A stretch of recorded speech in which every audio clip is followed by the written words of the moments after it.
1863 साली वैशाखी पौर्णिमा स्वागत आली.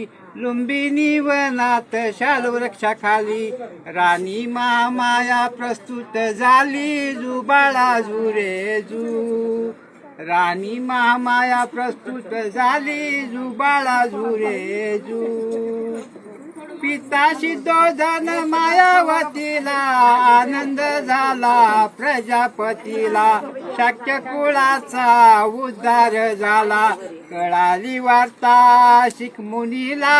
जुबाळा झुरे जू कळाली वार्ता शीख मुनीला. जुबाळा झुरे जू. बंद कर. 5व्या दिवशी गोजीरवान पाळण्यामध्ये रत्नाची खान. ते जाणे चमके छकुर छान. नाव ठेविले सिद्धार्थ छान. जुबाळा झुरे